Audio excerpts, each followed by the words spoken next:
Just like the street lights lit this town, like a fire in a blaze, gotta burn it down. Can't be afraid to leave this out. We got this far, don't know how. I see danger in your eyes. They know we'll burn down the night. Coming just like the sunrise. You know that we're gonna light it up tonight. We're gonna light it up tonight. We're gonna light it up just like the sunrise. We're gonna light it up now.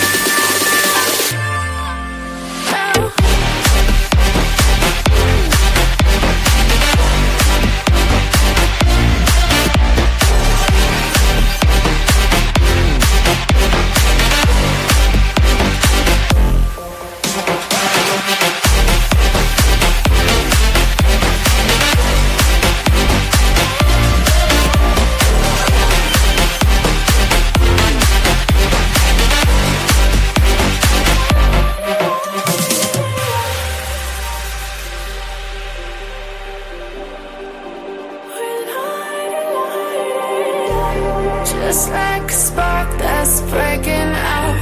Can't make a stop, can't turn back now. We know that there's no room for doubt. No, we can't turn back now. I see danger in your eyes. They know we'll burn down the night. Coming just like the sunrise. You know that we're gonna light it up tonight. We're gonna light it up tonight. We're gonna light it up just like the sunrise. We're gonna light it up now.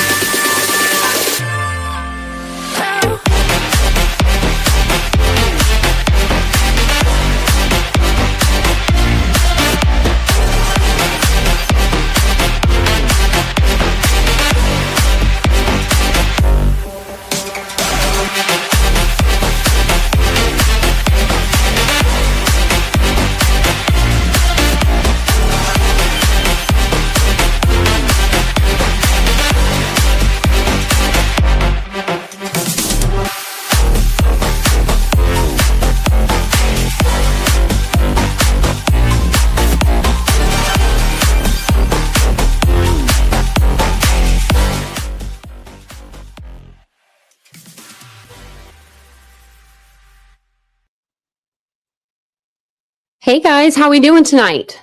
Welcome in. Welcome to Saturday Night Live. How we doing? It is the 1st of February. It is the first of the month. First of the month. I didn't even realize that. We should have realized that. We did our little party last night. So how's everybody doing? Is Mary Beth in the building yet?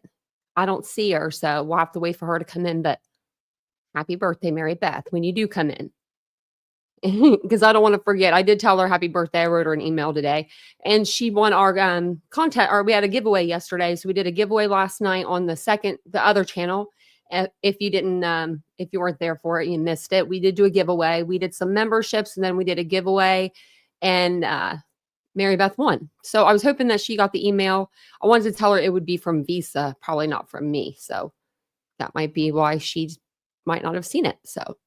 Welcome in, everybody. If you're new to the channel, my name is Tanya or TitaniumBuilt. You can call me either one. I don't prefer one over the other. So we're going to talk about some Idaho 4 tonight. And I have like a really good video, a couple really good videos to show you guys. So I'm pretty excited about it. Also, today I did release a pre-recorded video over the Karen Reed trial. It's a documentary that Fox Nation is doing. So if you're interested in watching that, it's available. If you guys are interested in me covering that case during the trial, put it in the comments of that video. That way I know. So I wanted to get all that out before I forgot. Hey, Princess. Hey, Ladybug. And I'm glad you liked your gift. Hey, DM. How you doing? Hey, Mandy. Hey, Catherine. Welcome in. Welcome in. Oh, look at DM. She's already puff passing. Mike said he's next. Hey, Mike. Hey, Boone. One of the dogs is already snoring. It sounds like. one of them will always start. What happened, Boone? To Daniel, what happened?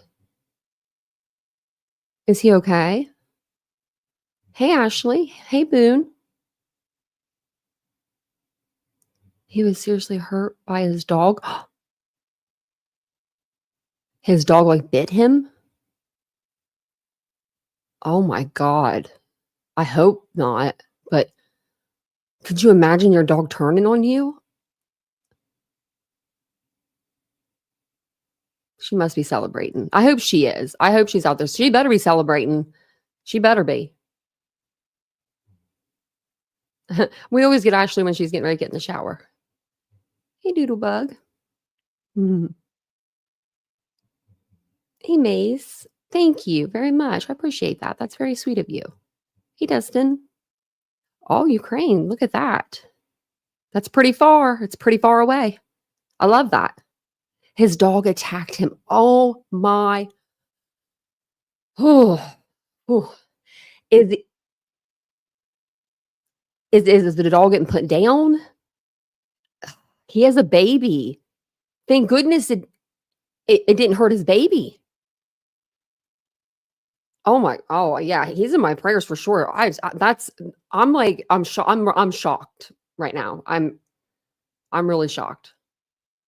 I don't know him very well, but I just picture him being really close to whatever his dog was, whatever the breed was. I could just see him being like really close to his pet. And if, oh God, the dog was put down, that just makes me feel terrible. Like either way, it wouldn't have worked. Do you know what I mean? What kind of dog was it? I have a boxer pit behind me, so I can't. Any dog is capable of, biting. They just are. I mean, I have a Weimaraner. She's capable of it. I mean, I just don't ever see her doing it. But it was going for Daniel's wife. Oh, an article.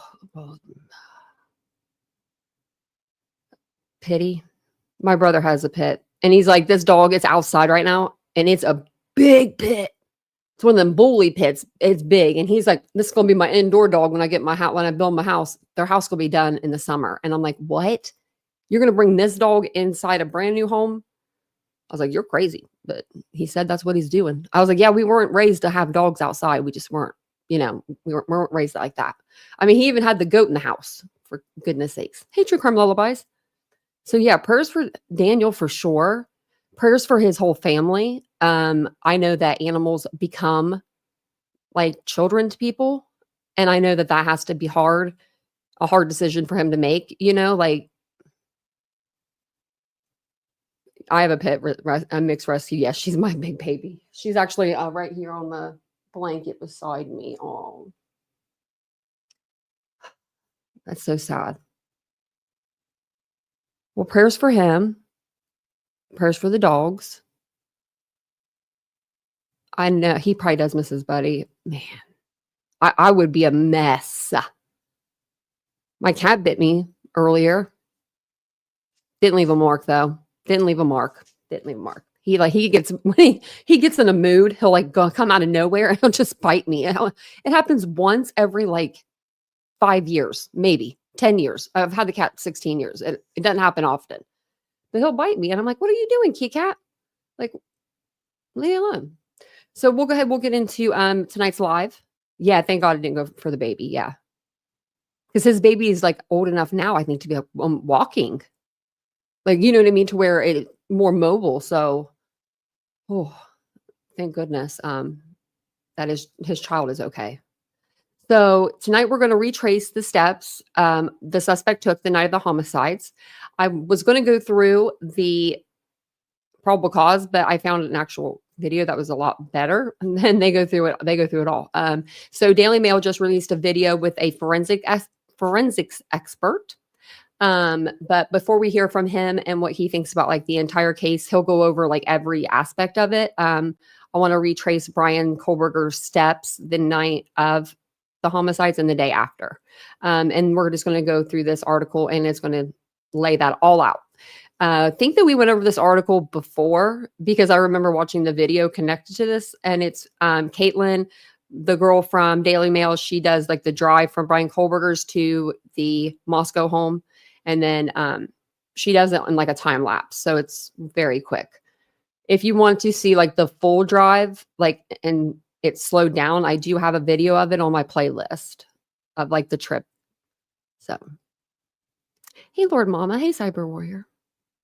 You're so late. No, you're not late. You're actually just right on time. Hey, Sandy. He was in the hospital for 4 days. That's a long time. Oh, man. Prayers. Hey, Ange. Pitbull, that Daniel delivered. He delivered it. Oh, that's so sad. That's so sad. Man. The animals get me. I can't help it. When it comes to animals, it's like you got my full attention. Like my dog got in a fight with another dog, and I was grateful that they didn't try to do something to her, but it wasn't her fault. That it was the guy had like left him off. Like, my dog was broke her leash, so I had her by her collar, and this guy just let his white poofy dog just like hit the cord, like the leash, and let the dog go up to my dog. And I was like, no, don't do that. Like, I don't think that's like safe. And my dog couldn't see the other dog for a minute and thought it was hurting me. So she just like snapped, it was quick. But that dog, I noticed it was no blood or nothing. So I know that it wasn't like really badly hurt, but I had to go to court and everything from a dang dog. I had to pay $250 for this dog. I was like, I didn't even pay $250 for you. And I'm at court paying it right now, but she's retired from that life now. She's nibbled me before, but never like, it's just always like the cutest little nibble. I've never had that problem with her. So I feel really bad for him. But I do want to go over the route that they're claiming that Brian Kohlberger took the night before and then the following day. Because remember, they said that he was seen back by the area early that next morning. So a lot of people were assuming that he was maybe going back to the scene to collect the knife sheath that he left behind, or maybe just to see if the police had arrived. Police, were there. Now, I know that there is a video out there. I just remembered this, just hit me, where I think we might have seen it yesterday in clips, but it's where the car is like driving behind the reporter. It might be in the clips of the photos that I have. We'll have to look, but we'll go through this article. It's kind of long, so we'll get started. Yeah, let me know when Mary Beth comes in. She better come in. Wouldn't that be weird? Well, it is her birthday, so she might be out actually doing something. She doesn't like us anymore. I'm just kidding. I hope she's out doing something fun. I really do. I really, really, really do. The route allegedly driven by Brian Kohlberger on the night of the brutal Idaho murders may be a crucial piece of evidence in the state's case against the 28-year-old suspect who is facing 4 counts of first-degree murder. DailyMail.com recently took the circuitous drive to get a clearer picture of Kohlberger's alleged movements on November 13th, the night he's accused of murdering students Kaylee Goncalves, Madison Mogan, Ethan Chapin, and Xana Kernodle. These things are like, good God. I'm sorry. I don't mean to. I should have had these glasses ready before the live. I'm like, what is on these things? I don't know what is on these things. I probably just touched them. That's what it looks like. So, in the probable cause affidavit filed on December 29th, Corporal Brett Payne laid out how investigators believe the alleged killer traveled the roughly 10 miles from his Pullman, Washington apartment to the home in Moscow, Idaho, and subsequently fled the scene after the brutal slayings. And we went through this before, like we went through his whole drive and everything on prior live. So Payne combined cell phone data from Kohlberger's number and CCTV footage of multiple sightings of the suspect's white Hyundai Elantra to stitch together a fairly tight timeline surrounding the stabbing deaths. And then that's when we this came out. I want to see when this came out. This came out in January 25th. So he had just been arrested earlier that month, or the prior month, at the end of the prior month. And everyone talked about his hands. I don't know why his hands are so dang purple. Was he scrubbing them? Was it from the latex? Is he allergic to latex? Maybe he's allergic to the powder. Maybe he got the gloves with the powder in them and he was allergic to like that powder. Maybe it's a chemical burn from using so many chemicals to bleach. Maybe he was bleaching. Maybe he was using cleaning agents. I don't know. I know that my hand did something funky like that one time when I used a bunch of cleaning agents. It like my hand, I don't know, it was like a claw. It was like this, stuck like this, and it was just like a rash down the side of like my arm. And I couldn't move it for like, I don't know, it was hours. It was like forever. It was like a good hour. I couldn't like get my hand to unclench. I had to keep running it underwater. So maybe it's a chemical burn. Obviously, they don't have it on their hands. So this is the little video that she did, Caitlin did. So this is the route the cops believe Kohlberger took the night of the murders. It's going to be a time lapse, so it's going to be super fast. We'll listen to it though. This is how police believe Brian Kohlberger drove to and from the crime scene the night of the murders. They mapped the route using CCTV footage like you could see like the school and stuff. Let me play it again. Phone records. At 2:44 a.m., Kohlberger's phone allegedly goes dead. Just a few minutes later, the white Hyundai is captured on CCTV footage heading on the main thoroughfare that connects the two college town. It's 270, the Pullman-Moscow Highway. It's pretty much a straight shot, so I really sped it up and skipped a tad, so it was a lot quicker. Because things get interesting once we actually get into Moscow. The most direct route to the King Road house is around here, but Kohlberger's car takes this detour that you see on Indian Hills Drive. It's out of the way and he doesn't seem to have lingered because you see here 2 minutes later, he's headed on 95 actually toward King Road. You're going to see the Sigma Chi house right there, and then this next turn takes you to the house. Over the next 35 minutes, cops say the Hyundai allegedly took 3 passes in front of the house. I'm turning around a lot because as you can see, this is a kind of a strange, small neighborhood. Cops believe he entered and exited back here, so the most logical place to park would have been back there. About 15 minutes later, the Hyundai is seen speeding out of Walenta Drive. At this point, the CCTV footage stops, so investigators have to make an educated guess on how the alleged killer fled the scene. They think he left the neighborhood at the intersection of Palouse River and Conestoga. That would take him back to Pullman, Washington, down a very desolate farmland, and when I was looking at this at night, it was pitch black. There's no street signs. Look at that. There's no street lights. That's like where I'm lost very easily, even with my GPS. Then at 4:48 a.m., his phone allegedly turns back on south of Moscow. Oh, I hate that they do that. Like they put these little ads in front of that. Thank you, True Crime Lullabies, for gifting out 10 memberships. That's so nice of you. Look at that. Welcome in, all new members. Welcome, welcome. Welcome. And welcome in, everybody. Hey, Dana. Hey, Chantel. Welcome in. Hey, Judy. Wow. They better start sending out my notifications, Judy. I'll be on them. It could have been from him washing his hands too hard. Yeah. Like washing them a lot. Because that'll dry your hands out. I mean, soap will dry your hands out. I should ask my brother. My brother used to have a problem with washing his hands, like OCD, like clinically OCD. He would do it repetitively, like 18 times in a row, like wash, like soap, wash, dry, touch the doorknob twice, and then do it all again. I don't ever remember seeing his hands like that color, but they definitely could have been. As much as he used to watch, as much as he washed them. If you're watching, Anthony, say something in the chat. I forget what his name is on here now. You'll know though. You'll know if he comes in. I know that's what we're all waiting on. Mary Beth, the party girl, the birthday girl. She must be out partying, living out that 45. She's like, I'm living it up. So it says the first thing that sticks out while driving the route is that it's not an efficient or a direct drive from Kohlberger's apartment to the crime scene and contains an out-of-the-way detour as well as a dangerous roundabout ride home. you could see like the ride back, like there was a road, but it was like a back road pretty much. It didn't even have lines on it.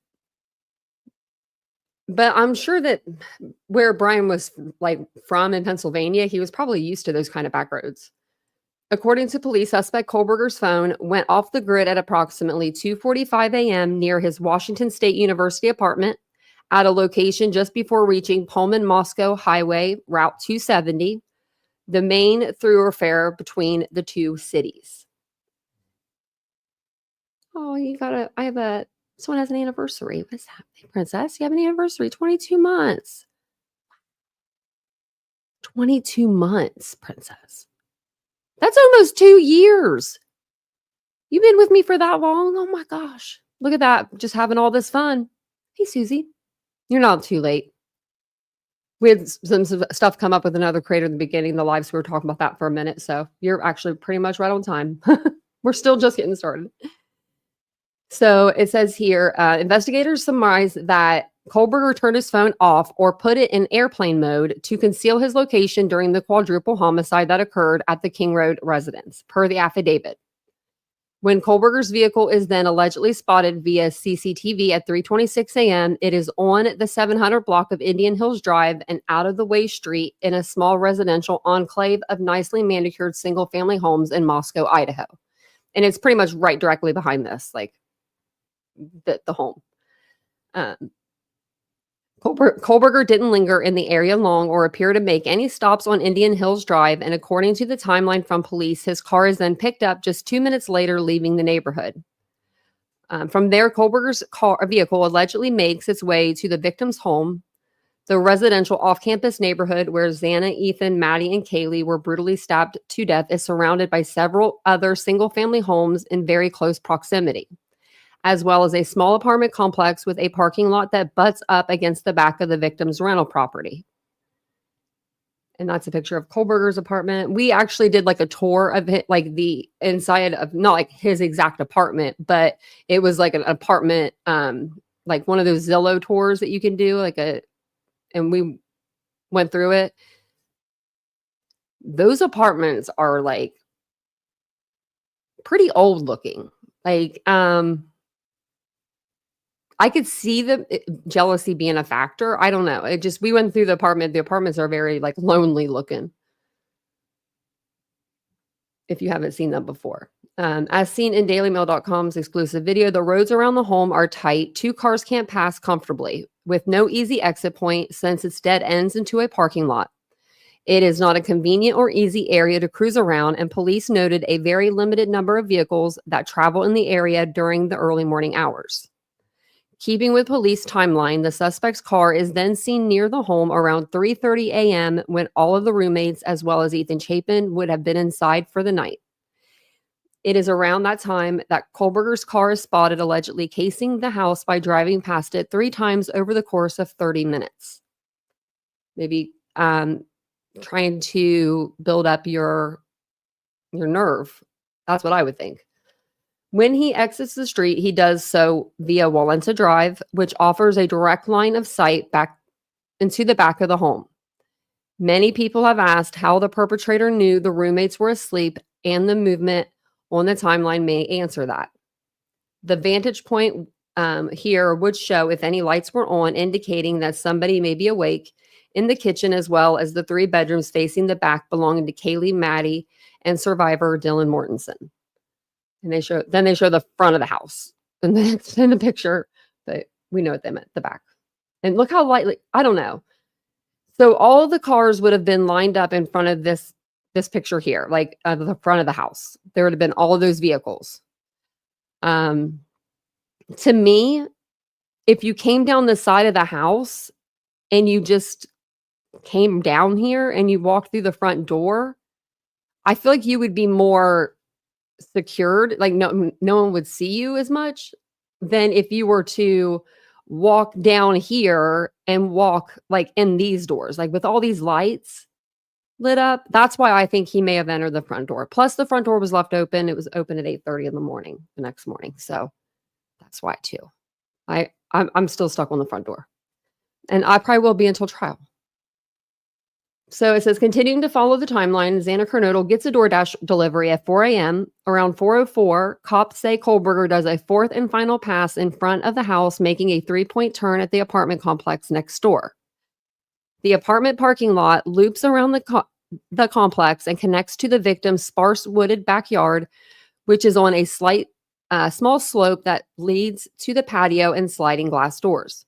The slope from the parking lot to the home is short and steep in some parts, but relatively easy terrain on the side near Dylan Mortenson's second floor room. Like where I was showing you on the, right, if you were to go over here a little bit to the side, it's not as steep, I feel like. So Daily Mail parked in one of the spots facing the home and could see into all of the back windows and the second and third floors. It would take just a few moments from exiting the car to reach the sliding glass doors, the killer believed entry point. The killer's believed entry point. The neighborhood is very compact with dozens of windows facing all sides of the home. It is known, based on the affidavit, that dog barking, whimpering, and a loud thud were picked up on security camera nearest to Xana's room at 4:17 a.m. The barking is thought to be from the dog Kaylee Concavas shared with her ex-boyfriend, which was found unharmed the next day in her third floor bedroom. At 4:20 a.m., the suspect's vehicle was allegedly spotted peeling out of the King Road location at a high rate of speed and taking Walenta Drive out of the neighborhood, according to police. Based on CCTV footage of the white Hyundai and an eyewitness account from surviving roommate Dylan Mortenson, who was wide awake at the time of the killings, investigators have narrowed down the time frame of the killings to between 4:04 a.m. and 4:20 a.m. A window of roughly 15 minutes. There is a large gap in time where police have to make an educated guess as to the suspect's movements between 4:20 and 4:48 a.m. since his phone was still off the grid and no CCTV footage has so far turned up from that time frame. Look at these back roads. That's probably where he was. I believe the suspect vehicle, one likely exited the neighborhood at Paulus River Drive and Conestoga Drive. Paulus River Drive is at the southern edge of Moscow and proceeds into Whitman County, Washington. Eventually, the roads lead to Pullman, Washington, Corporal Payne wrote in his sworn affidavit. The route from Walenta Drive to Paulus River Drive goes straight through another residential area. The DailyMail.com noted many of those well-appointed homes were outfitted with video doorbells and security systems. And yeah, there are actually houses that like sit up on Walenta Drive that face like their back doors, or, you know, like they'll have like those Victorian doors or like double back doors. They face like the house perfect. If they were to have a security camera on the back of that, that might catch whoever, you know, came in, if they did come in through the back door. So I would be I'm very interested to know if they have like what more footage they have, because we know they have surveillance footage. I just want to know what exactly it is. So, because there's a lot I feel like we don't know, and we won't know until trial. So, as stated in the affidavit, the road cops think Kohlberger took out of Moscow eventually leads to Pullman, Washington, which means his most likely route would have taken him through a treacherous journey of muddy, pitch-dark backcountry roads south of Moscow. There were no streetlights or street signs along much of the drive, and the roads were narrow and full of deep potholes in places. If you're from the country, though, you can drive on a country road. Like, funny true story. Vincent pulled over one time. We were on a back road, like windy back road, no like lights, nothing, you know. And he pulled over and he's like, "You're driving," because like that it was my area. He's like, I don't know how to drive on these roads. He's from California, so like I was like, just give me Jesus, let me take the wheel, you know. It was like it was either that or I was going to beat him, because like I was like, "Can I just drive?" Because I'm some people are used to those roads. I think Brian Kohlberger would have been used to a back road because he's from Pennsylvania and he's from the Poconos. So it says when Daily Mail took the drive in broad daylight, it was desolate and easy to miss turns. However, in darkness, it was near impossible to see and required driving well below the speed limit in order not to accidentally drive into the deep irrigation trenches that line the road on both sides. I'm sure he had no hurry to get home.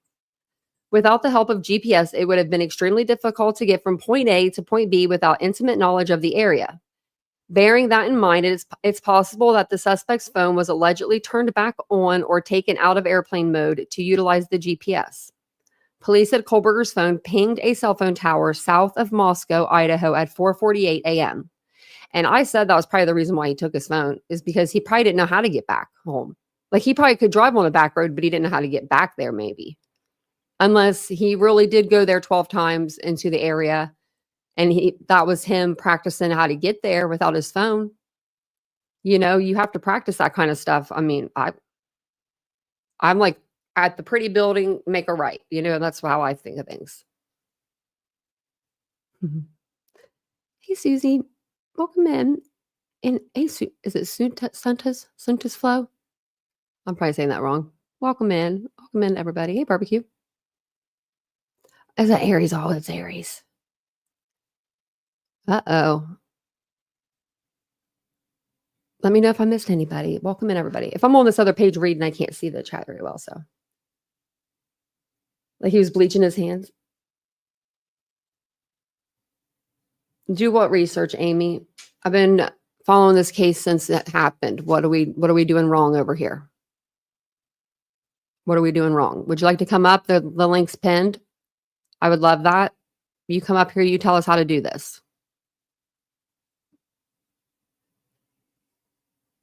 Without the help of GPS, it would be extremely difficult. I already read that part. Bearing that in mind, it's possible that the suspect's phone was allegedly turned back on or taken out of airplane mode to utilize the GPS. Police said Kohlberger's phone pinged a cell phone tower south of Moscow, Idaho at 4:48 a.m. And that's factual. That's in the PCA. It can be speculated that the route back was allegedly chosen due to the lack of any CCTV cameras, but it also may have provided several opportunities to discard any alleged weapon. It's unclear if police have searched the area, and the fixed blade K-bar knife presumably used in the crime has yet to be located. By 5:25, Kohlberger's car is allegedly captured again on camera on Johnson Road, which is the route that connects the back roads below Moscow back into Pullman. He is then allegedly seen on no less than 5 cameras on the Washington State University campus heading back to his apartment. Despite arriving home at 5:30 a.m. on November 13th, Kohlberger's phone pinged at 9 a.m., suggesting he was on the move again, and cell phone data places Kohlberger back in the vicinity of King Road. I'm not an attorney or an officer of the law. No, I'm not. But I did go to school. I got my bachelor's in criminal justice and applied science, if that means anything. And this is my channel. I can do what I want. How about that? But you can come up and tell me what we're doing wrong. So Kohlberger, a PhD criminology student at Washington State University, I don't know why they have to put that in there every single time, was arrested at his family's home in Albrightsville, Pennsylvania on December 30th for the murders of the 4 students. Last week, unsealed court documents revealed that investigators believe that Kohlberger likely transferred blood from the crime scene to his apartment in Pullman, Washington after the murders via blood spatter or cast-off.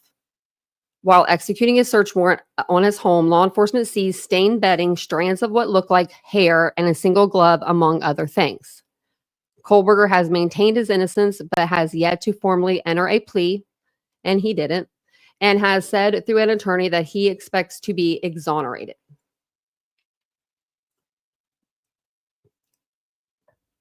Okay. Yeah, who is that, Amy?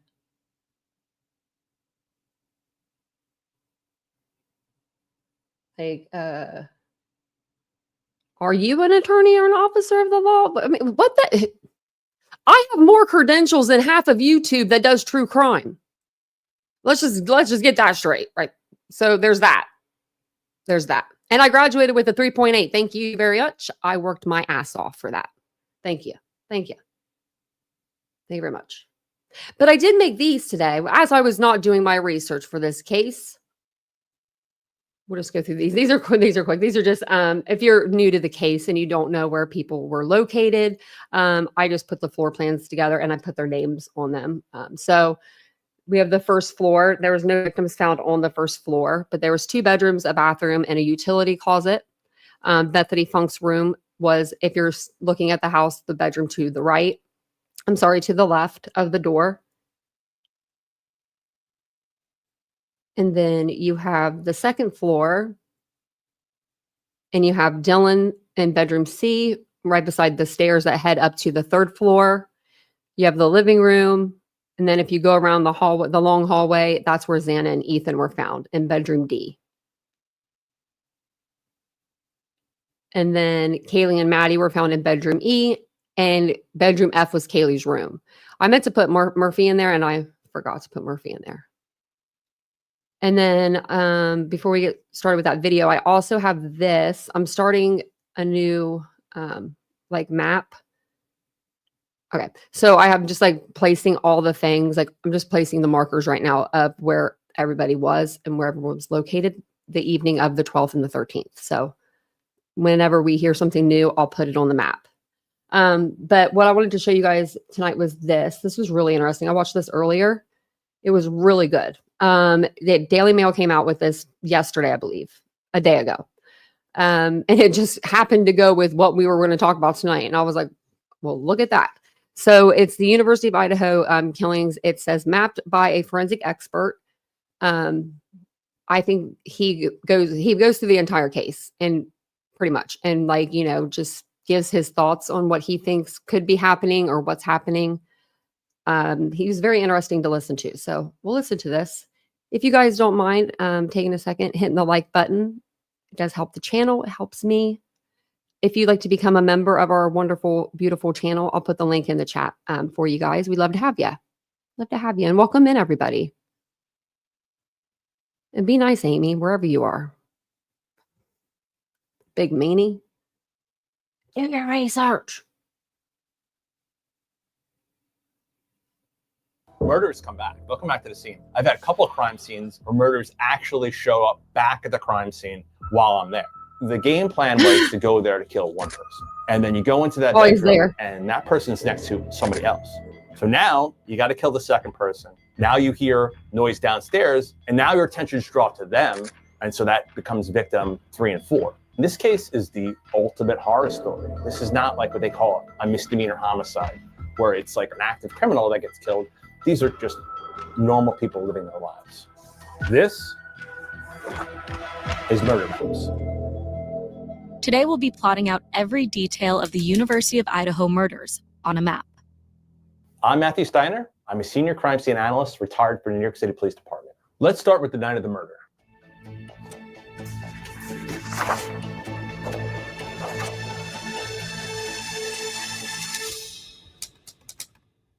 With any investigation, there is a timeline. What happens before the crime, what happens during the crime, and then what happens after the crime. On the night of November 12, 2022, University of Idaho undergraduate students and best friends Madison Mogan and Kaylee Gonsalves went out to the Corner Club Bar in Moscow, Idaho. So here's the Corner Club Bar. Meanwhile, Ethan Chapin and Xana Kernodle, also students at the University of Idaho, went to a frat party at the Sigma Chi House, approximately 1.4 miles across town. Madison and Kaylee are at the Grub Truck here, right down the block from the Corner Club Bar. At 1:40 a.m., Madison and Kaylee left the bar and were captured on video at a local food vendor, Grub Truck, a 7-minute walk away. The men seen here in the footage of the girls at Grub Truck are not considered suspects, according to authorities. We have suspects originally that come up that are from the Grub Truck video. So those two people come up in the investigation, of course. But investigators ruled them out pretty quickly. They're proven to be somewhere else during this crime. All 4 victims returned home by around 2 a.m. that morning. The murders happened here at 1122 King Road. An hour after the students returned home, a white Hyundai Elantra appeared in surveillance video in the neighborhood. That's part of any investigation. You want to do what they call a surveillance canvas. Any cameras that could capture routes into, out of the crime scene or at the crime scene, those need to be analyzed. You want to see who's there, who's coming and going, and certainly in this case, vehicles that are traveling in that area. A white Hyundai Elantra is seen several times circling this area of 1122 King Road. Despite the house being on a dead-end street, the car could be seen passing the home several times that night, including once at around 4:04 a.m. So there's AI software that can identify vehicles, looking at the shape of it, the size of it, the number of doors, and it gives you possibilities of what that vehicle could be, and sometimes even model ranges. So I think this was like a 2011 to 13 Hyundai Elantra, white four-door sedan. Now let's take a look at the floor plan of the house. 1122 King Road in Moscow was a 3-story, 6-bedroom home. All 4 victims were asleep on the 2nd and 3rd floors the night of the murders. 2 of the victims were found here on the 3rd floor. These victims were Madison and Kaylee. 2 of the victims were found here on the 2nd floor. This was Ethan and Xana. It is believed that the killer entered the home through the sliding glass door here on the 2nd floor of the location. A key witness in this case is a surviving roommate who was home the night of the murders. Around 4 a.m., she reported hearing crying from the 2nd floor of the home and a man's voice saying, "It's okay, I'm going to help you." In this case, we have a witness that lives on the 2nd floor of that location. She hears something going on during the time of the attack. This sort of evidence is what they call testimonial evidence. In any trial, you're going to have physical evidence and testimonial evidence. Testimonial evidence is what people say. What does my witness say? What does my victim say? What does my suspect say? They could be telling you the truth, they could be mistaken, or they could be lying. The surviving roommate opened her bedroom door and witnessed a masked man standing in her house. She froze as the man walked right by her and out of the sliding glass door. Now, why? And remember, after this, I'm going to show you guys a video of these people that were, these kids, they go to their school or whatever. Their professor walks in and is talking to them, and they think they're witnessing a theft. So they get they separate them and they get their eyewitness stories. And you're going to see the differences in what people say, what they think they see. It's pretty interesting. Why is that? Why is not victim number 5? Could be that he didn't see her as a threat. She's not blocking the doorway. And maybe he didn't see her at all. Like, his focus is on the door. I'm getting out of here. I just killed 4 people. I want to escape as quick as possible and not even notice this person. And it could be also that, like, the game plan was to go there to kill 1 person. And then you go into that bedroom and that person's next to somebody else. So now you got to kill the 2nd person. Now you hear noise downstairs. Maybe Ethan and Xana are awake and they're like, I hear somebody in the house. Someone's upstairs. And now your attention is drawn to them. And so that becomes victim 3 and 4. And then number 5 just wasn't in your route. You didn't see him, or they didn't pose a threat, and you're wearing a mask anyway. How could they identify you? From the beginning, the police said this was a targeted attack. I'm assuming during trial, we're going to learn a lot more about this case and what we know. And it could be something very specific that he was fixated on one of the female victims. When he goes to kill the one girl, all these other people are collateral. The surviving roommate that witnessed the murder in the house described him as 5'10", athletically built but not muscular, with bushy eyebrows. She only had the opportunity to see this person for a couple seconds. What could you remember in a couple seconds? And then add in, what was the lighting like? What was your state of mind? Are you just waking up? Are you kind of groggy? Or do you think something's happening and there's this fight or flight reaction your body's going through? You're not going to remember every single detail. It's actually, according to the defense, they said that she changed her story a couple times. This is according to the defense, of course, and then she said she wasn't sure who it was. Actually more suspect when someone comes with a lot of detail. They're highly detailed in the description, and they give so much minutia about, the person, was wearing this style of clothing and brands and all this other stuff. Just think, well, how can you remember that much from that couple seconds of time? And usually there is some sort of editorializing with that. People are adding to their memory from that. So I think the description is what you would expect for most cases. 50 feet west of Xana's bedroom, audio is picked up on a surveillance camera somewhere about here. Now, audio evidence comes up quite frequently in cases. It comes up in the form of surveillance, like we have in this case, but also from body cam footage. It comes up from 911 phone calls. Some of these newer cameras, even like a Ring doorbell cam, can pick up sounds from 50 feet away. 3 minutes after the security camera picked up that audio, a white Hyundai Elantra was captured in video footage leaving the neighborhood. So the crime happened somewhere between 4 a.m. and 4:25 a.m. The police are called just before noon the next day. So it's about 8 hours, 7.5 to 8 hours that the police aren't called. So this comes up in question and even draws attention to the 2 surviving roommates that live in that house. These things happen. 911's not always called immediately. You don't know how you're going to act until you're in that situation. You think, oh, I was going to call 911 right away. I'm going to take action. I'm going to fight. I'm going to do this or that. But until you're in that situation, you don't know what you're going to do. At 11:58 a.m. that morning, a 911 call was made from a surviving roommate's phone. Responding officers found 4 victims in the house, all with multiple stab wounds from a large knife. Let's take a closer look at the accused murderer, Bryan Kohberger. Bryan Kohberger was born November 21st, 1994. He was 28 at the time of the murders. Bryan grew up here. See that picture? His eyebrows looked a little bushier. Before. Hold on. He was 28 at Like, look at him there, and then we're going to look at him in like another picture. I just feel like, I don't know what he's doing. the time of the murder. Even his eyes look like a different color. Murders. Bryan grew up here in Effort, Pennsylvania. He graduated from Pleasant Valley High School, 2.3 miles away from his home here. So it is alleged that Bryan Kohberger had dealt with some bullying when he was growing up, some weight issues, as well as being kind of an outsider, being depressed. He suffered from this condition called VSS, or visual snow syndrome, which is like a rare neurological disease. And you basically walk around with old school TV static in your vision all times. They know it is associated with migraine headaches, depression, anxiety, and this dissociation. Just because you were picked on, you were depressed, you have VSS, doesn't mean that you're going to go out and commit a crime. This trope of the killer getting revenge on somebody is not always the case. Correlation is not causation. What would be interesting then is that we have this documented neurological disorder, his history dealing with depression and drugs. I could see the defense using this if he's convicted, because in the state of Idaho, he could possibly be executed. So if he's convicted, maybe keeping him off death row by saying, oh, listen, this poor kid, he has this condition, he's in this dissociative fugue state. When he kills these people, he didn't know what he was doing. Not that, he shouldn't go to jail, but at least let's keep him alive. Which brings us to his time in Washington State. At the time of the murders, Kohberger was a PhD criminology student at Washington State University's Pullman campus. He was also a teaching assistant.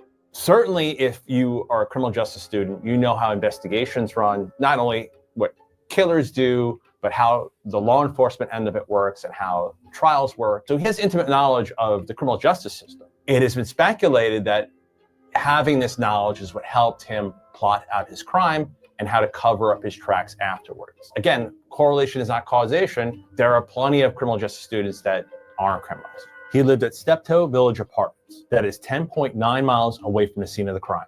His neighbors at the Steptoe Village Apartments told reporters that Kohberger's demeanor changed and that he even asked them about the murders in the days following the crime. So there is reports that Bryan Kohberger was talking about this case with one of his neighbors back in Washington. Not a good tactic if you are someone that committed a crime. You don't want to bring attention to that crime, talk about that crime, tell anyone that you know anything about that crime. That's the first rule about committing a crime. Don't tell anybody. Shut your mouth. It could be him flexing his criminal justice muscles, trying to impress them, say, hey, I think it's this motive. I know, I'm an expert. But it also could be that he gets some sort of perverse satisfaction of talking about this and to a stranger. And then in his mind, it's like, this person doesn't know that I did this. But maybe it's because he had a new story to tell. He didn't have a story before. Maybe he didn't really have any friends or didn't do anything fun, or, like he couldn't come into the office on Monday and tell the students like, yeah, I went, to this awesome concert with my buddies over the weekend. So maybe that's why he wants to talk about this. I'm just saying. A smart criminal would not talk about it, because now in your mind, you're connected to this crime with your neighbor. And as more information comes out, now they're looking for a white Elantra. Now your neighbor's like, oh, I was just talking about that case with Bryan. What does he drive? Oh, white Elantra. And now you become part of the investigation. Now let's talk about the murder weapon. I like this guy. The murder weapon has never been recovered, so we don't know where it is. So in this case, we don't have a murder weapon recovered. In a murder case, you want to have that murder weapon. You want to have that connection. This is a key piece that was used. Maybe the victim's blood is on the blade.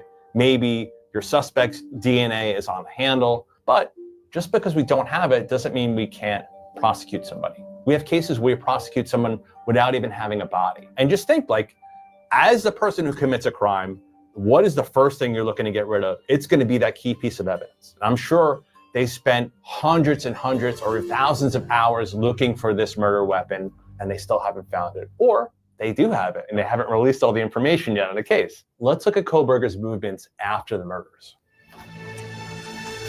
According to cell phone data and surveillance footage, the morning after the murders took place, Kohberger traveled 30 miles south from his apartment to Clarkston, Washington. He stopped at Kate's Cup of Joe at 12:36 p.m. on November 13th. That is 35 miles from his apartment. To get there, Kohberger would have to cross the Snake River that divides Idaho and Washington state.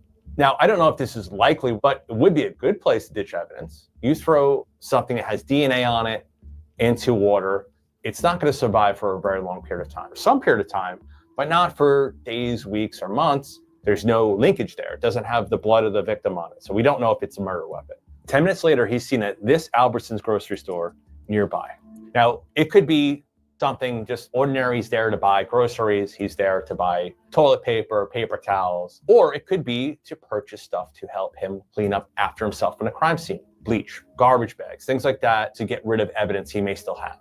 So after the crime, Brian goes back to his life. He was known as kind of a hard-ass, hard person to get along with, very argumentative.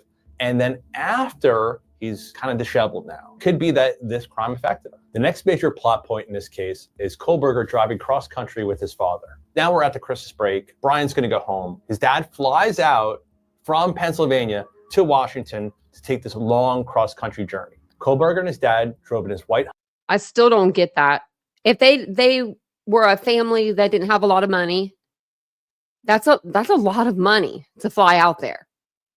And then just to drive back, that's a lot more money. Hyundai Elantra from Washington State University. It's a few day trip. All the way to his parents' home in the Chestnut Hill Township of Pennsylvania. That's approximately 2,531 miles of driving. On their cross-country drive, Brian and his dad are pulled over twice within 9 minutes of each other, just outside of Indianapolis. He's pulled over for tailgating right here in Indiana. He's let off with a warning, and 9 minutes later, he's pulled over again here in Indiana for the same exact infraction. Being too close to the car in front of him. Could be that he just wanted to get out of there as quick as possible. And he's only within a couple hours of leaving Washington. Cop pulls him over. His interaction on video seems like he's pretty calm. And then he tells him who he is. And then the cop leaves him with a warning. And then 9 minutes later, he gets pulled over for the same damn thing. The father's also interjecting, he's proud of his sons. Coming from Washington State University. So y'all work at the university there? Actually, PhD. Okay. But again, he's let go. These two car stops had nothing to do with the investigation. They just happened, just like the odds to get pulled over twice for the same thing could be telling to a jury. Could be like, why did that second cop let him go with a warning again? That's what I don't get. If I had just found out that you were just pulled over 9 minutes before I pulled you over for the same thing I'm pulling you over for, I'm going to be pissed off. I'm not going to be a happy cop. Like, I wouldn't be a happy cop. I wouldn't be like, oh, yeah, that's fine. Go ahead and keep on going to Pennsylvania. I would be like, sir, you're going to get a little ticket here. It's, called clearance. Pay the fine. Like, it's just a fine, but still. All right, this guy was trying to escape really quick. And he was on somebody's ass the whole time. And he does it again. That's how far he wants to get from this incident. Do you think his dad knew? I think without him even realizing realizing I don't think his dad knew. Happy birthday, Mary Beth. Quoted online as having a lot of respect for his father. I think he would be afraid to disappoint him. I just don't see how it would benefit him. Sure, confessing sometimes makes people feel better, and that's why they do it, but I don't think that's the audience for him. Let's take a closer look at some of the details of the victims.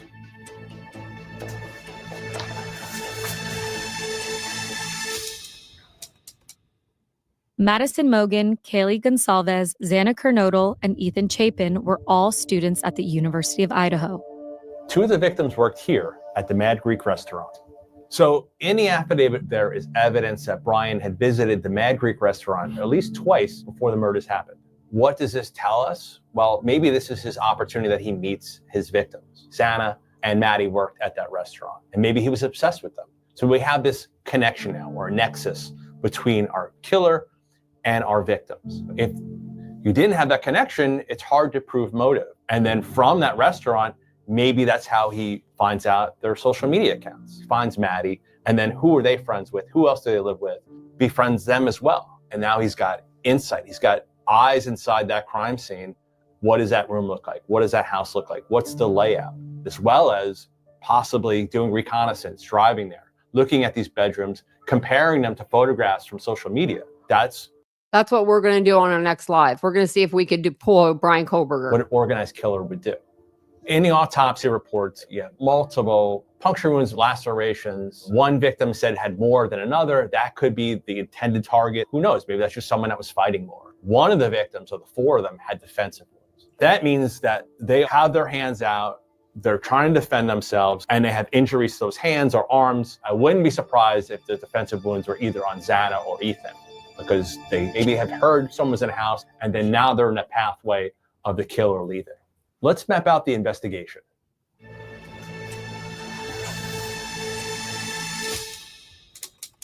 So the victims lived here. Koberger's phone was tracked heading to Moscow before the attacks, but was turned off between 2:47 a.m. and 4:48 a.m.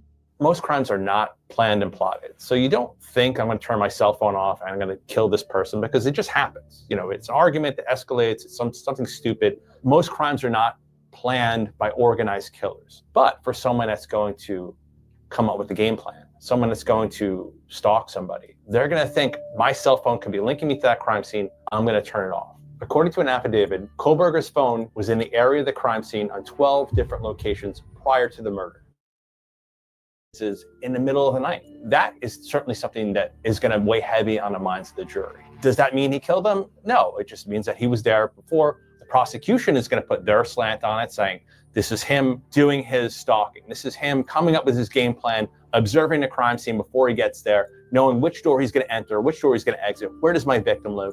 Defense is going to say, hey, this guy, he likes to drive around at night because he likes to go watch the stars. And these towns are close. They're 8.5 miles away. So why not drive there? They could probably bring up him driving around at the same time of night in another location. It all has to do with how it's presented to the jury and how they're going to interpret it. In addition to those 12 times, cell phone data revealed Koberger's phone back at the crime scene at 9 a.m. the morning following the murders. Some investigators, if they're smart and experienced, if you have that crime scene tape up, you have a crowd on the other side of the tape, you surreptitiously take your phone and start taking photographs, because sometimes the killer is there. And that could be for a couple of different reasons. It could be they're curious to see where the investigation's at. You know, so overhear the detectives saying they have this or that, or don't have this or that. It could be a perverse pleasure you get from revisiting that crime scene. Or it could be, in this case, that the killer realized that they left a key piece of forensic evidence inside that house. And maybe they wanted to go back into the house to retrieve it.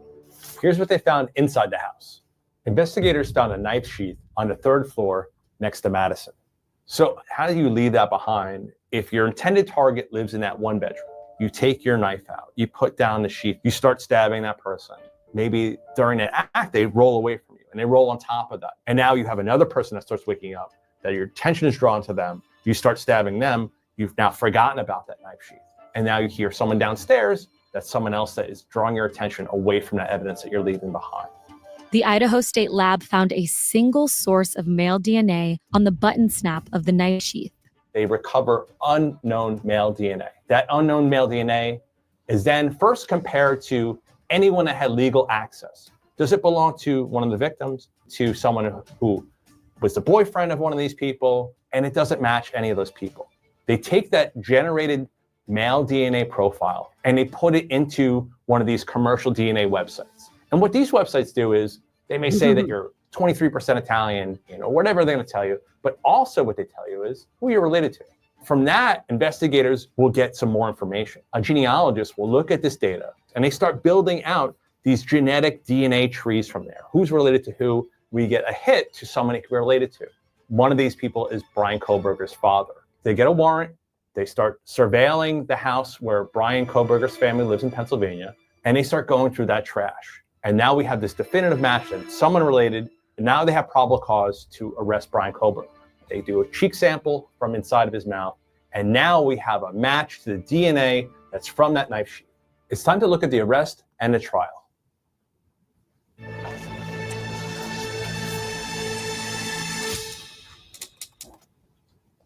Koberger was arrested at his family's home on December 30th. So 6 weeks after the murder, Brian Koberger is arrested. This is actually a good amount of time. This is not like a super fast investigation where they rush things and they missed a bunch of stuff. They took their time. They made sure they got the right person, it seems, and they went through all the steps not to get this evidence thrown out in court. Because that's the last thing you want to do, is just collect something. You went through all this trouble to collect it, and then it's not allowed to be used as evidence in court because, improper procedure, or you needed a warrant and didn't have one. He first appeared in court on January 3rd in Monroe County, Pennsylvania. The next day, on January 4th, Kohberger was extradited from Pennsylvania to Idaho. He's facing 4 counts of first-degree murder as well as a felony burglary charge. So in court, he's asked to plead guilty or innocent, and he does not put in a plea. Do you understand the charge in count 2, murder in the first degree? Yes. Your Honor, we will be standing silent. This is not normal, but this does happen. So in these cases now in modern time, the judge will put in a plea of not guilty for you. Because Mr. Kohberger is standing silent, I'm going to enter not guilty pleas on each charge. They can't put in a guilty plea for you. The judge can't do that. Basically saying, hey, listen, you didn't put in a guilty plea or not guilty plea, but we're going to have a trial and we'll figure out what happened. The trial will be held here in Boise, Idaho, about 6 hours away from the crime scene. Brian Kohberger's trial is scheduled to start on August 11th, 2025, following jury selection. Additionally, a gag order was placed on investigators and lawyers involved with the case. So the gag order is for the trial in general. It's the judge who doesn't want to have a mistrial here. They don't want to have legal standing from the defense to say, oh, my client was convicted because something was done improper. So they want to make sure everything is done properly. They want to give that defense as much time as possible to go over the evidence. That's why this is taking so long. The trial set for August of 2025. Originally, the initial dates were like 2 years ago. In late 2024, Kohberger's attorneys submitted a motion to eliminate certain pieces of evidence from the case. Among those pieces of evidence is their client's genetic information linked to the knife sheath. If we lose the DNA from the sheath, anything else that comes after that can't be brought into court. So let's say that you collected evidence illegally. Anything else you learn from that point on can't be used in court. This is called the fruits of the poisonous tree. Because the tree is poisoned, anything you get from that tree is also poison. Recently, there has been arguments about the collection of the trash, which identifies his father, which gives probable cause to arrest Brian, and then to collect DNA and match to the knife sheath. Now, if I can get out that garbage, if that can't show up to trial, I can't make the connection to the father. I don't have probable cause to get DNA from Brian to connect it to the knife sheath. So that isn't brought into court. So there's an example of the poisonous tree and the fruit that comes from that tree. Kohberger is currently being held here at the Ada County Jail. So Brian Kohberger is remanded to custody without a bond. That is very common in cases like this, but most cases are not as severe. They're not as violent. You don't have this flight risk, so you get bond. But you have very violent crime, a lot of media attention. You have a flight risk. The person may be a danger to the community. In those cases, you got to stay in jail to your trial.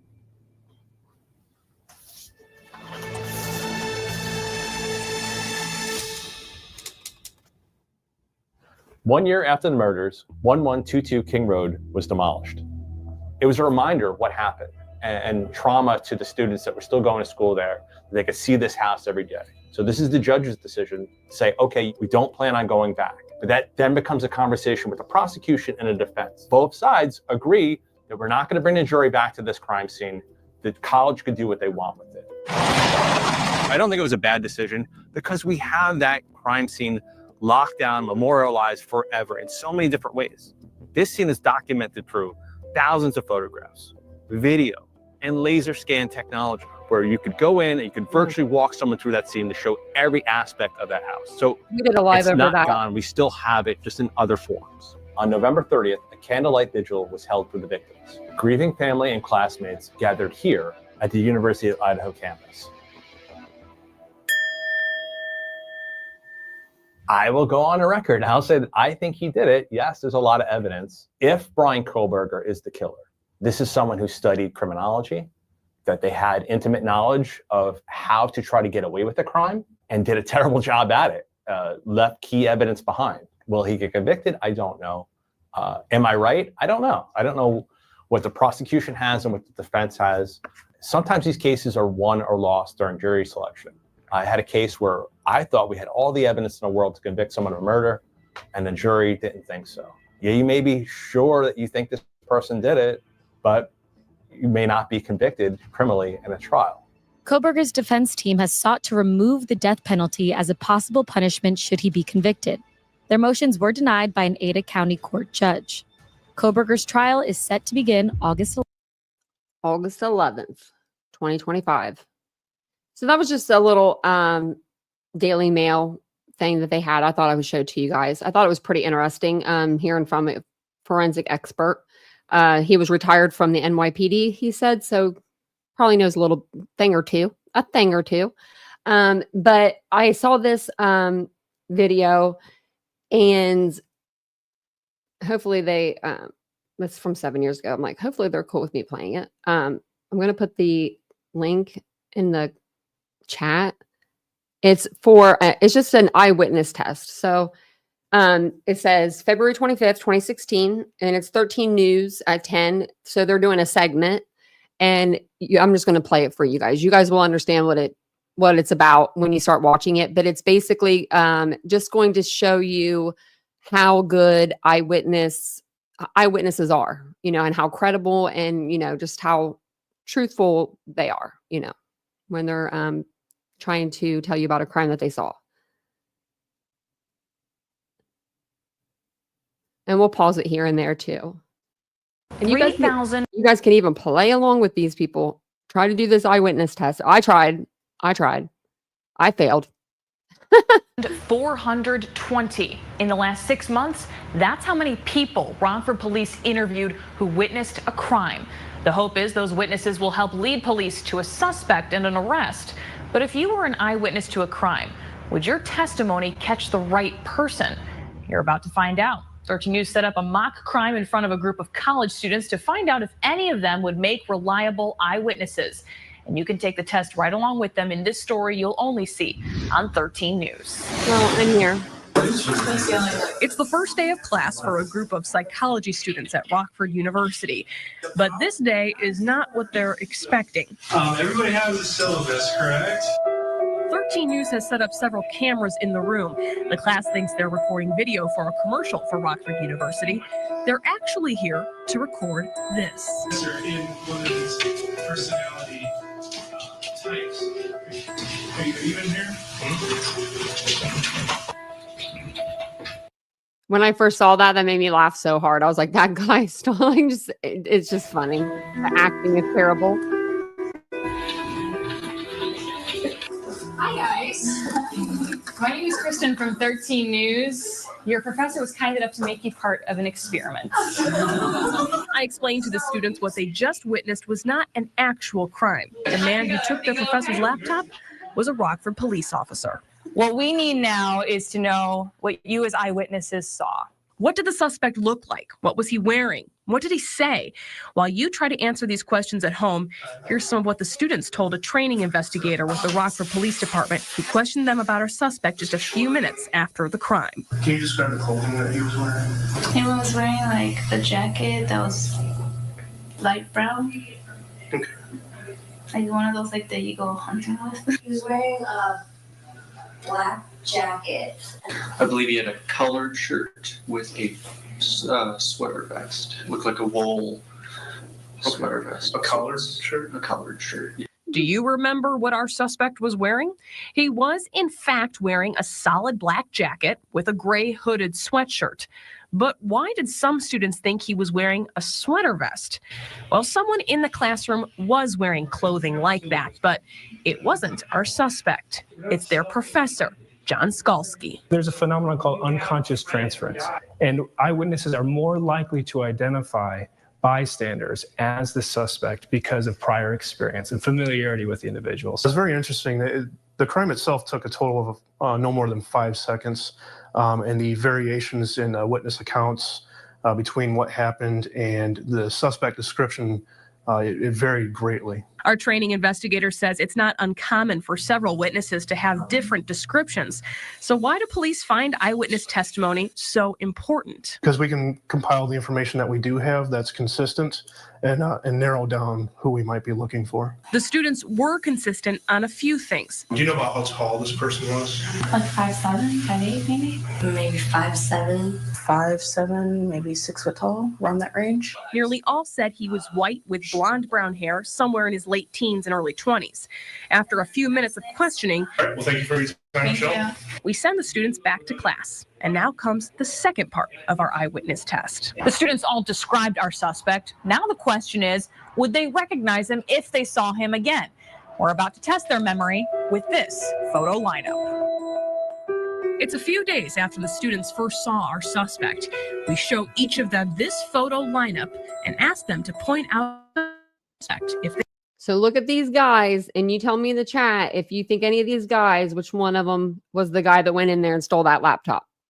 recognize him. I feel like it's more like this one or this one. I think this one. Maybe this guy or that one. I don't know. I think that would be Like 1 through 6 go from like, left or right, left or right. who did it. This one. And the second in the middle. Torn between this two. I want to say it's this guy. How sure are you that it's that guy? I want to say 60%. How about you at home? Can you find our suspect in this lineup? If you picked this man, you're wrong. Actually, if you picked any man in this lineup, you're wrong. Our suspect's picture isn't here. This is what our suspect looks like. He wasn't even He's there. 24 years old, 6'1", 210 pounds.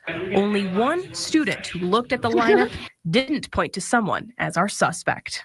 I don't know as though any of these fit quite right.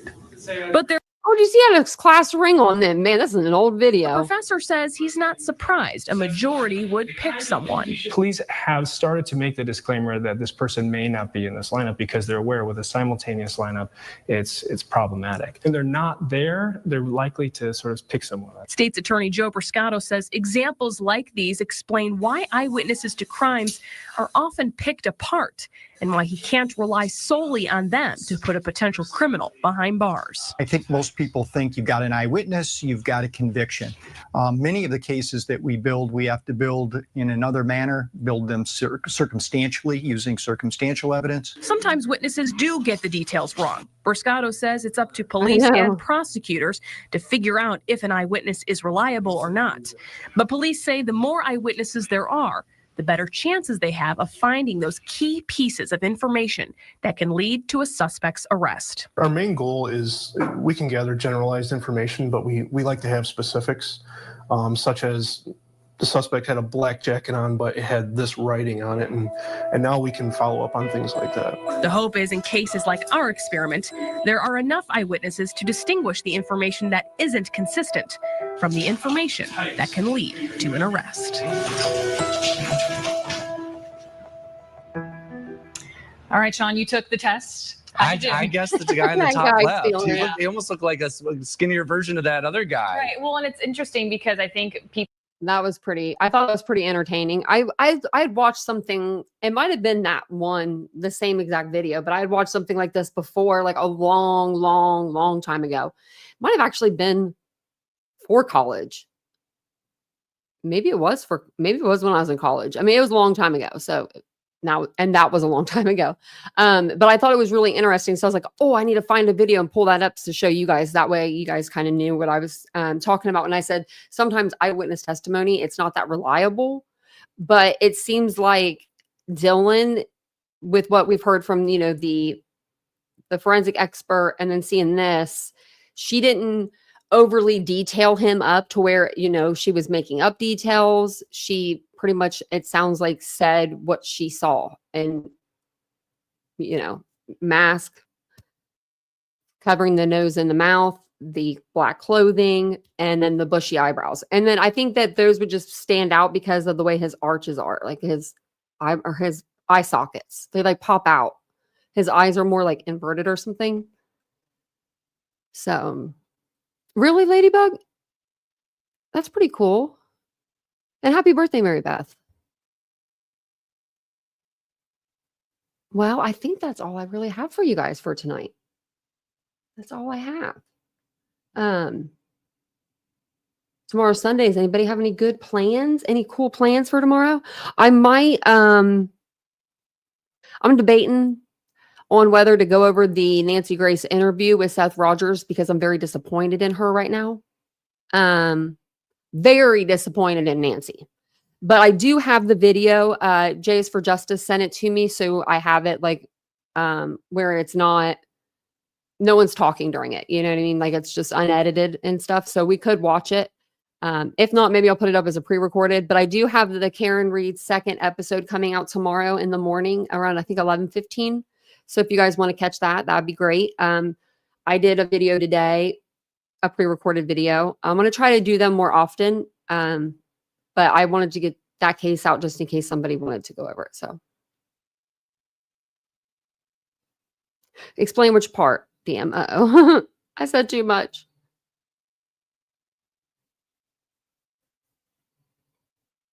Oh, about Nancy Grace. Sorry. Okay. Yeah. So Nancy did an interview with Seth Rogers, Tony Mathis, and Justin for Clutch Them Pearls. And it was a shit show. It was, I have like a cramp in my side. Sorry. It was a shit show. Yeah, that's the same one, Doodlebug. I was going to play it tonight, but I wanted Jay to get the views for her video because like she gave it to me to like use. Does that make sense? So, and then I saw Dolly went live right before I went live. So I was like, I don't need to go, I don't need to be the first. I don't need to be the last. I don't care when we get it out, but I'll probably do it tomorrow, maybe during the day. I thought about doing it during the day. But yeah,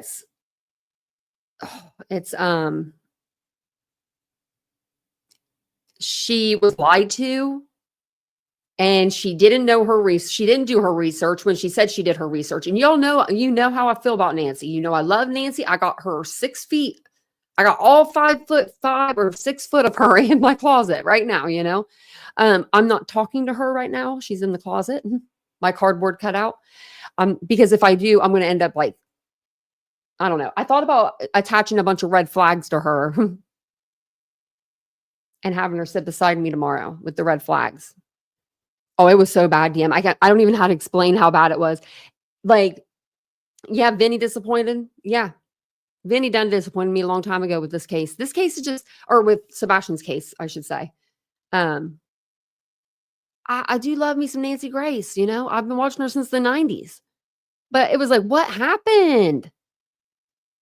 And Andrea is a really good lawyer. Yeah, I like her.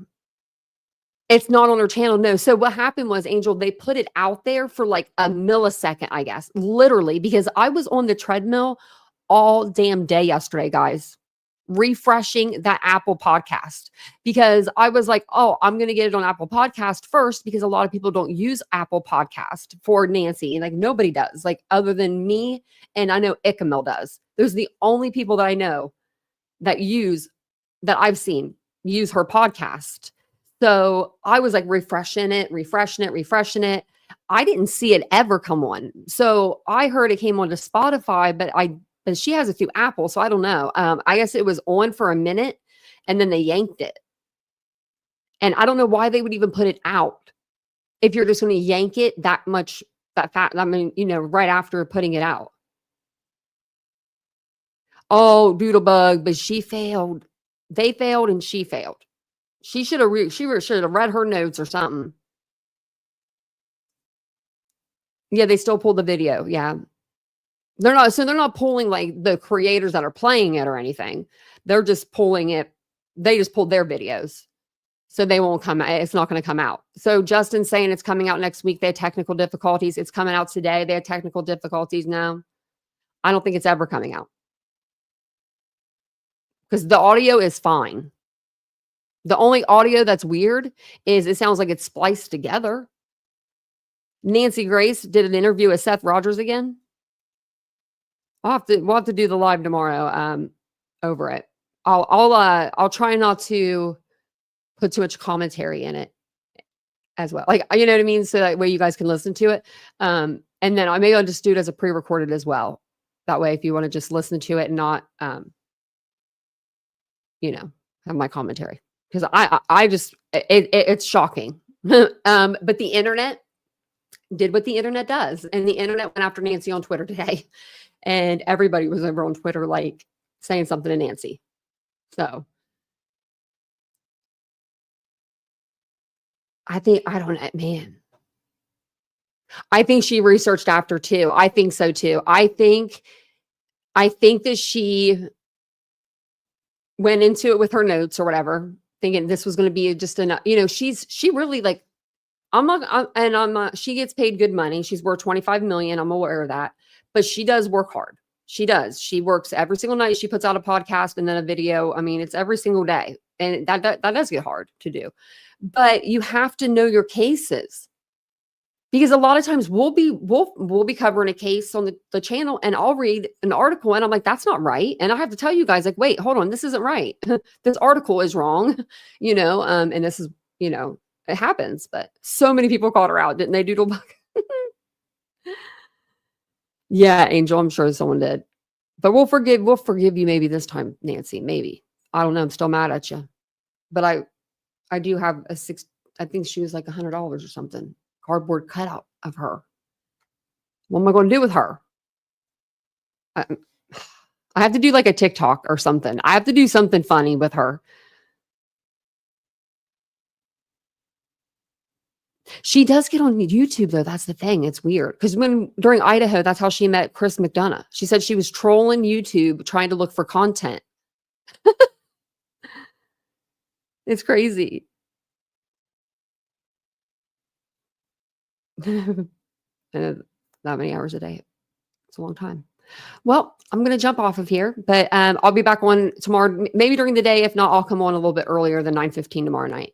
But I will see you guys all tomorrow. If I don't see you, have a wonderful weekend, rest of your weekend, and have a wonderful Monday if I don't see you at all tomorrow. So bye, guys.